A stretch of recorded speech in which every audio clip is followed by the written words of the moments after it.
Well, hello again. This is the Zeus Custom Shop here. Well, being a bit of an action film aficionado, and after watching this particular one with Steven Segal again recently, Marked for Death, I quite liked the pistol that he uses in it, namely this one. And having spotted on the internet that this one recently came up for auction, I hasten to add it's designed to fire blanks, by the way. Well, this real steel one is. It's not to fire real bullets, for the film that was. But yeah, I noticed it came up for auction and quite liked the look of it, and it sort of whetted my appetite a bit for a new and totally different project. Now, this particular gun that was used in the film by Segal had a single ported compensator on the front. Now, the original pistol was made, I believe, or based on the Springfield Armory Omega class of 1911 pistol, which is a totally different slide. It had twin external extractors, which is unusual, but that's because it was what they term as a multi-caliber pistol. In other words, you could just swap the internals out, i.e. the barrel, chamber, whatever, and it would fire 45s, 357 Magnums, I think it was Super 38s or 38 Supers, whatever. So you had a choice of what you could fire through the pistol. Now, that being said, a custom shop in Germany called Peter Stahl, they built this particular pistol for Steven Segal to use in the film. Now, they customised it, done a few odds and sods to it. I believe they put the square trigger guard on, and the slide lock and thumb safety, plus the hammer and a few other bits and bobs, and of course the compensator is what they added to it. Now, as I say, I liked it. It was unusual. I'm not usually one for what shall I say, sort of race pistols. I don't really go much for them. I prefer the plain Jane types with just a few added bits to it, but I quite like this one, so I thought I've got to make one. Now, I couldn't make an identical replica purely because I didn't have the parts available at the time, and I wasn't going to spend out money on something which I didn't know was going to work at the end of it. So I decided I would make it on a high capper frame, and there you have it. Now, what I've done to this pistol to make it look identical to this one is, obviously, I've used for the furniture a 4.3 thumb safety, which is as near as I can get to I think it's a Series 70 single thumb safety that they used on the original, and I've polished it up. The grip safety, again as near as I can get to the real steel, is the grip safety from the TM 4.3 stainless, so I've used that one. The the mag catch is a standard 4.3 mag catch, which again I've polished because it was out of my spares box. The grip screws are actually WE 1911 grip screws, which I've cut the threads down so that they'll fit, and they're slot heads instead of the Allen key ones, which are the standard ones. Oh, by the way, this is based on a high capper, so as you can see, so it's a large capacity pistol, which sort of gave that impression with these large mag bumpers on the end and the squared trigger guard. It was the only way I could really do it on a budget. So I mean, the original one for the film was a single stack pistol, but I made it on the high capper for ease. Okay, coming back to the furniture, the slide lock lever is a 9-ball extended slide lock lever, which is as near as I can get to what the Peter Stahl customizers have fitted to theirs. I believe that's a Wilson Combat one, but it doesn't quite look right, so it might be their own design, I'm not sure on that. The trigger is a 3-hole Garda trigger. Good little triggers, as I've said before, they work exceptionally well. Okay, the frame itself, no change. It's identical to a standard high capper frame, the 5.1 frame. No difference there at all, other than the grip screws, I say, in the furniture. And that's it really for the frame. Now, when we come to the slide, well, as you can see, it's a standard high kappa 5.1 slide, i.e. Bomar sight. Everything else is the same. I haven't bothered filling in the markings on there. I've left them as they are. As I say, this was just purely an experiment to see if it could be done on a budget. So I didn't want to waste any parts if it didn't work out in the end. Anyway. Okay, so moving on. The other thing I have added, by the way, is because I didn't have a Commander ring trigger, sorry, not trigger, hammer, available in my spares box, a silver one, I used the standard 4.3 hammer and I polished it up. So as you can see, it's just polished 4.3 one, exactly the same. Okay, so that's it for the actual slide. The only other thing I did to it was I slightly cut back this side of the ejection port. As you can see, normally it would be across here. I've cut it back because the original one on the Peter style pistol has been cut out a bit more. I'm not sure if I've got a better picture of it. No, I haven't.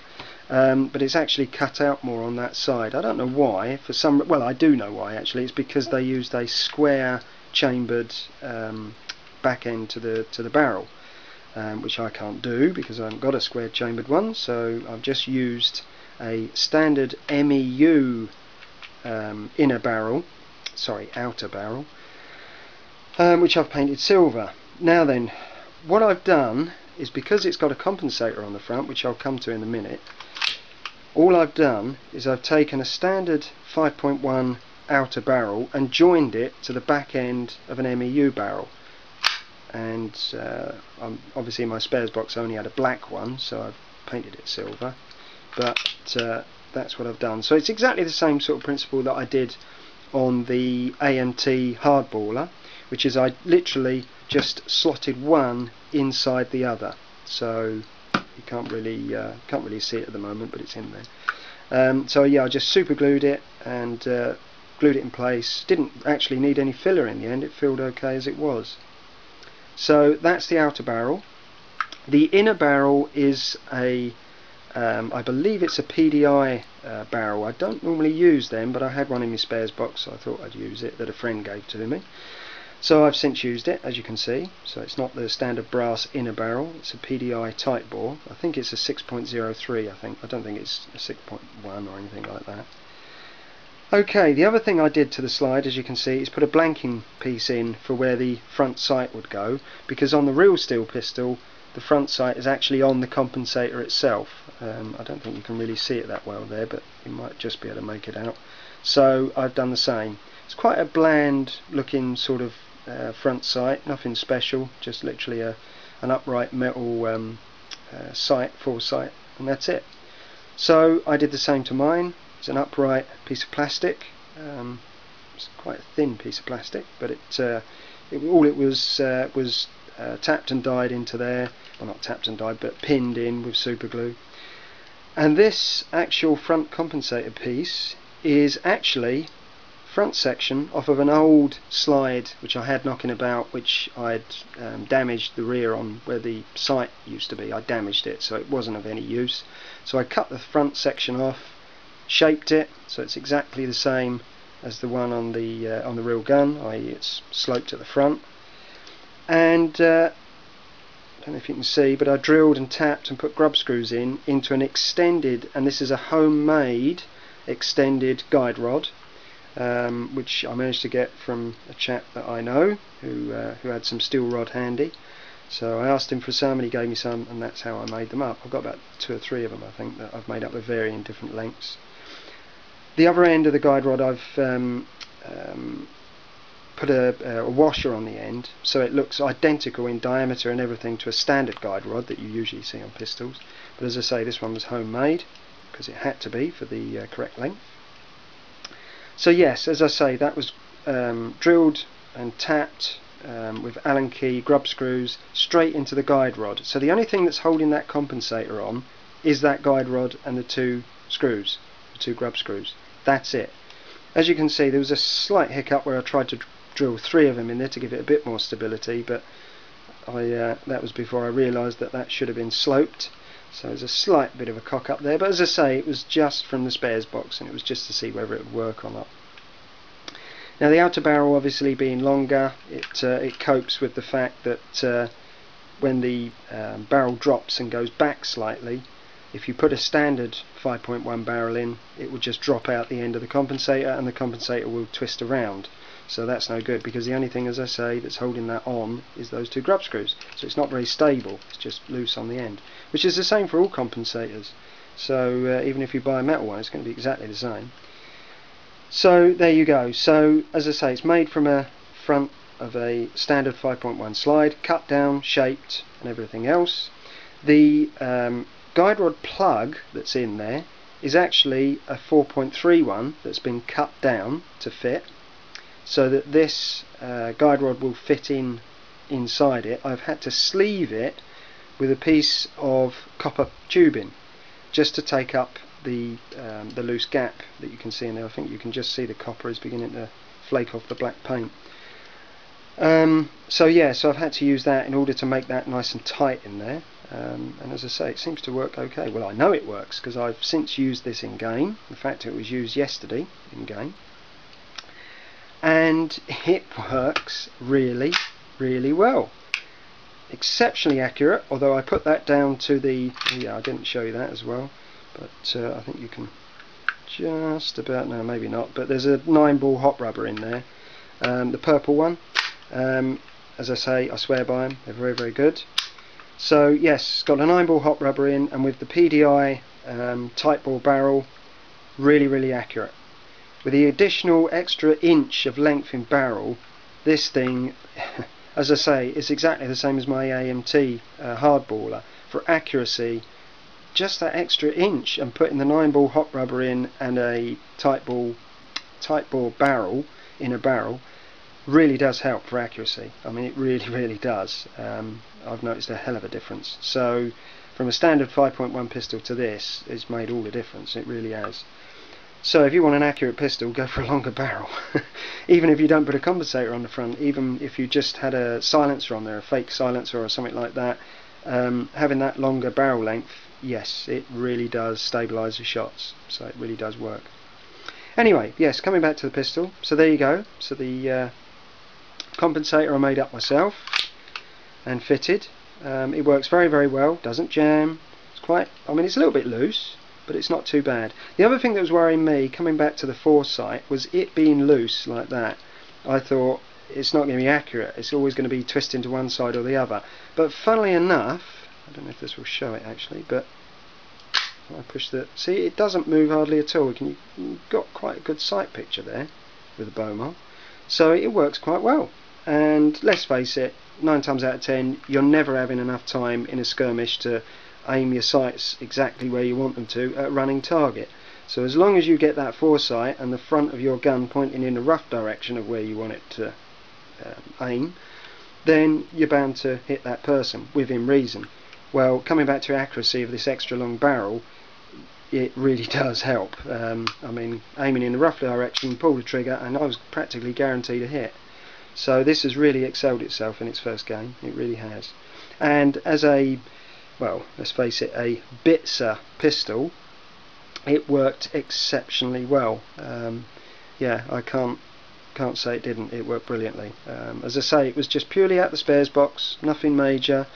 I just built it on a whim, really. And as I say, it's really excelled itself in use. So that this is definitely a keeper. Whether I fill the markings in or not, I don't know. I may leave it just as it is for now. As I say, it's the original pistol did have, I think it was Peter Stahl written on the side, and the calibre of the pistol and so forth. But other than that, it was just a plain slide. So I'm not too worried. The other things that are different, which obviously I can't do, well I could, but they'd be looking fake, is the external extractor and the different cocking serrations on the rear of the slide. The ones on the original are quite wide apart. They look very much like the STI type cocking serrations, whereas the one on the high capper look more like a standard Colt, slightly forward slanting ones. Well, you know what they look like anyway, you've seen them before. So yeah, so I could do that, and with the, as I say, the external extractors, which there's one on either side of the slide because it had dual extractors, as I explained before.